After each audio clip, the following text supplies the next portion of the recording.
I'd buy these items, wear it once, and then after the wash, it wouldn't look the same. Then I wouldn't want to wear it, and then I would just keep it in my closet, and all these things would just accumulate, and it would be such a waste. Hi everyone! For those of you who are watching for the first time, my name is Winnie. A lot of my videos here in this channel are centered around helping you curate your life and the things that you own. The ultimate goal is to really make sure that you only own the things that you will need in your life. Other than that, I also showcase some things that I do in my own life. If you are interested, don't forget to subscribe to my channel, and it will help if you like and subscribe. So what I'm going to be doing today is a how to be basic video. For those of you who don't know what how to be basic is, it's really about helping you curate the things that you own. And I'm going to be focusing on different aspects of your life. So today it's going to be about closets, and closets is a huge pain point for a lot of people, mainly because mostly people don't use 80% of the things in their closet, and maybe it's because of the way they've organized it and not being able to visibly see them, and also you don't really remember every single thing if they're all like stacked on top of each other. It's hard to access it. So really what I'm going to do today is kind of give you an idea of how you can how to be basic your closet. And just some disclaimers, how to be basic isn't really about, because some people are going to be like, you're not basic, you're not minimalist. But the whole thing isn't about being minimalist. It's about curating what you will use. Okay? And I think that's the emphasis and the most important thing that you need to remember. And the whole title was actually meant to poke fun at the term basic. And yeah, reclaiming it, because there's a lot of negative connotation towards the word basic, and that if you're basic, then you're boring. But there is a unique flair if you are basic. There's a unique side if you know yourself truly. And that's what we're here to find out today. So how to be basic boils down to 4 main points in which you can apply to anything in your life. So I'm going to go through these 4 points and then talk about how this applies in the context of closets. So the first point is visibility and accessibility. It's really important to make sure that you can see and access everything that you own.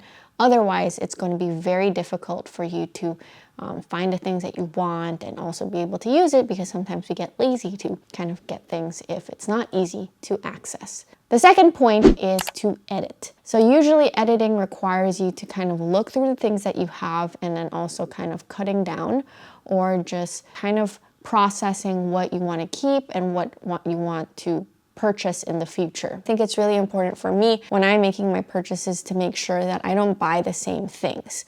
And I also want to make sure that when I buy things, I will be re-wearing it.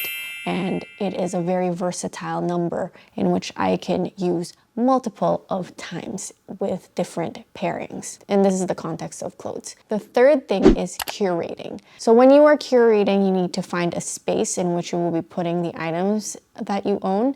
And then curating will allow you to kind of be able to find homes for each of the items that you have. And then you will be able to create a system in order for you to see and access all of the things that you own. And this is a really important step. Then it's easy for you to navigate and understand what you own. The fourth point is to care for the items that you have. It's really important to have aftercare to ensure the longevity of items. Of course, every single item will have the end of its cycle, so you can decide maybe, hey, it's time for me to retire this, or it's time for me to not use it anymore. There is the end of a cycle for every single item. You can decide if you want to sell, donate, or dispose of it in the proper way. All right, so those are the 4 main points. And in context of closets, closets are a pain point for a lot of people. We kind of accumulate a lot of things now in this kind of generation where a lot of people buy fast fashion items that like just come out with new pieces every single day. Tendency is we get tempted to buy these items, but we only might use it once. And I have fallen victim to this as well with when Forever 21 was a huge thing. I'd buy these items, wear it once, and then after the wash, it wouldn't look the same. Then I wouldn't want to wear it, and then I would just keep it in my closet, and all these things would just accumulate, and it would be such a waste. So this is something that I've tried to avoid, and the ultimate goal that I have set for myself for my closet is to make sure I buy pieces that are re-wearable, that are versatile, and that have good construction and structure. So how to apply it in context of closets? First rule is visibility and accessibility. So I want to make sure that I lay out all the things that I have, and I want to be able to know what I own. So one of the things that I do is actually I set up a Pinterest account and a Sortly account, which allows me to kind of list out everything that I have. I have every single thing itemized and in an inventory. So you can also see all of my things on my Pinterest account, and all the images are there of the things that I've purchased, how much it costs, the details and description. So if ever I do want to sell it, I know the construction of it all. But another thing I do is make sure to have everything all out, easy to access. And it really depends on everyone's space.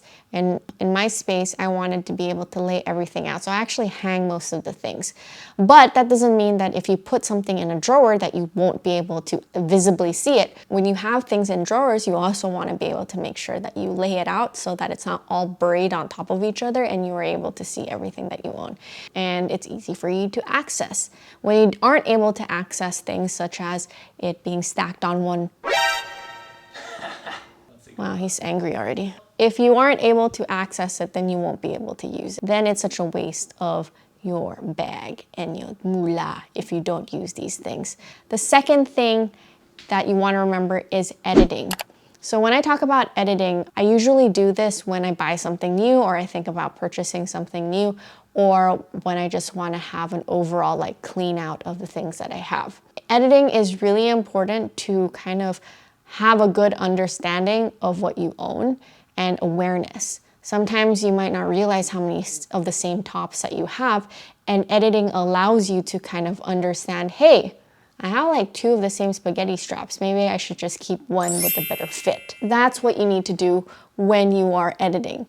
And you need to set goals for how you edit. So for example, one of my rules when I have a closet is to make sure that I don't have the same styles. And when I have my Pinterest account and my Sortly account, which kind of gives me an idea of how much I've spent in my closet and also the styles that I have, I won't purchase it in the future, which makes me a more conscious shopper. It just means that I won't buy the same things, which saves me a bit of money. So editing is super crucial. Then the next thing after you edit and cut down on things that you might not need in your closet is curating. So when you curate, you always want to make sure that you have a home for every single item that you own.